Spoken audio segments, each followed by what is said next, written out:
De justice, une découverte maintenant. Le gouvernement, par la voix de Christiane Taubira, a affiché, vous le savez, son intention de sortir du tout carcéral. Autrement dit, l'enfermement ne réglerait pas tout contre la délinquance. Eh bien, voici l'expérience suisse. Il s'agit d'une prison sans barreaux. Les détenus travaillent plus de 8 heures par jour. Ils travaillent notamment au champ. Bonsoir Dominique Verdaillan. Vous nous direz dans un instant si cela fait partie des projets français. D'abord, voici notre reportage sur place. Fanny Lothaire, Benjamin Genov. C'est une campagne suisse semblable à toutes les autres. Sauf que ces champs sont en fait une prison et ces agriculteurs des détenus. Comme ce conducteur de tracteur. Mais là, c'est la liberté, là, quand même. C'est la liberté. On voit des gens qui viennent promener leurs chiens, faire des promenades, simplement. Il y a des amoureux, il y a tout. Bienvenue à Witzwil. Difficile à croire, mais ces 800 hectares de terrain sont la plus vieille et la plus grande prison ouverte d'Europe. On rentre dans la zone fermée de la prison, en fait, l'enceinte de la prison. Alors, une fois qu'on est à l'intérieur, en principe, on ne pourrait pas ressortir. Mais ici, il y a toujours la porte ouverte. Des grilles seulement fermées la nuit et tout de même surveillées. Mais à l'intérieur, pas de barreaux, seul un grillage au loin. Condamné à 5 ans de détention pour vol, cet homme est passé de prison en prison et entre Witzwil et un établissement classique, c'est le jour et la nuit. On n'a pas ces murs de béton qui font 5 mètres de haut ou 6 mètres. Donc on a une vue dégagée. Il n'y a aucun gardien avec une tenue de policier, surtout. C'est ça qui est agréable. Alors on est très bien. Ici, on confondrait presque prisonniers et surveillants. Seule distinction, les 165 détenus de la prison portent ces pantalons à bandes rouges. Condamnés pour trafic de drogue, vol ou délits sexuels, les détenus ont tous connu la prison fermée. Sélectionnés après entretien psychologique, ici ils se préparent au retour à la vie en société.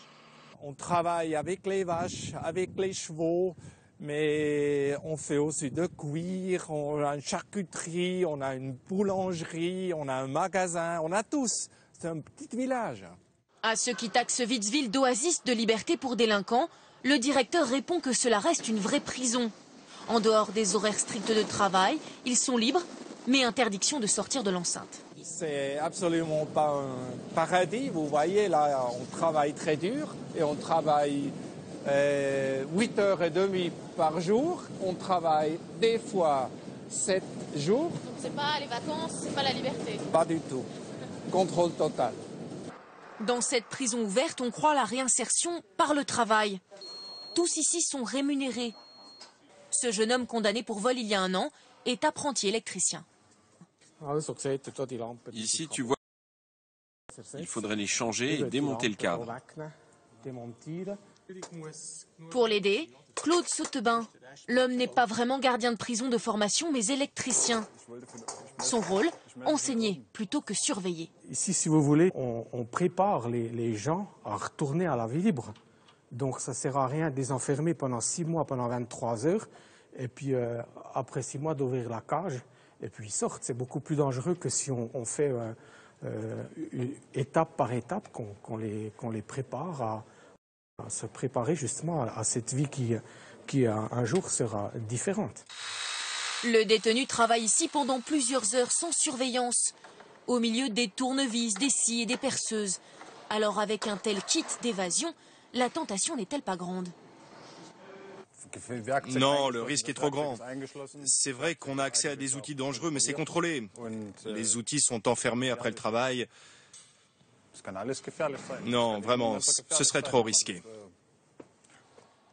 Les évasions sont en effet peu nombreuses. Souvent, ce ne sont d'ailleurs que des retards de retour de permission. Le soir, obligation de regagner ses dortoirs. L'apprenti électricien nous reçoit dans sa cellule. Bien sûr, il n'y a pas de barreaux sur les fenêtres, mais on ne peut pas les ouvrir.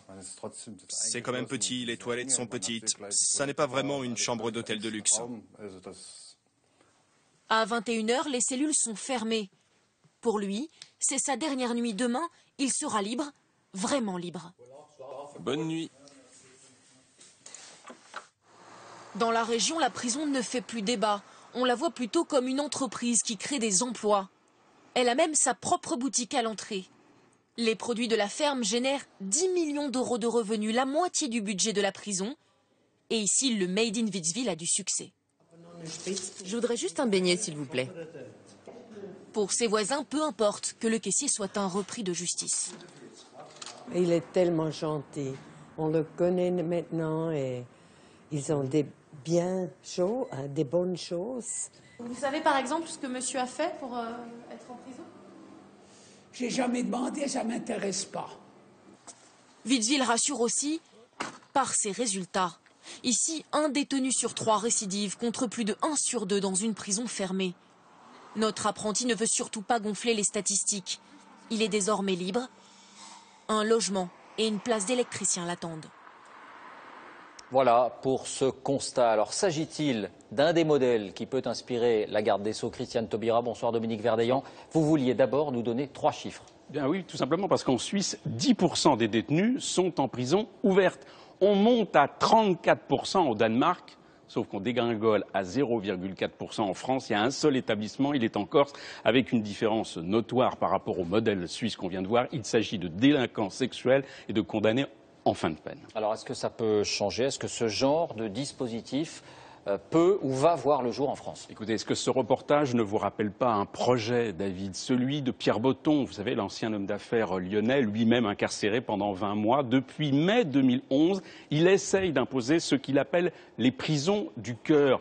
Là encore, pas de mirador, une seule barrière électronique pour empêcher les évasions. Eh bien, ce projet est actuellement au point mort. D'abord parce que, souvenez-vous, il y a eu non seulement l'opposition du village du Jura où devait être implanté cet établissement, mais également l'opposition des personnels pénitentiaires. Enfin, ce projet n'a pas, pour l'heure, reçu, on va dire, le soutien franc et massif de Christiane Taubira. En un mot, au ministère de la Justice, actuellement, on verra, vous l'avez dit, avec le tout carcéral, principalement avec des peines de substitution, mais sans aller jusqu'à la prison ouverte. Merci Dominique pour cette analyse.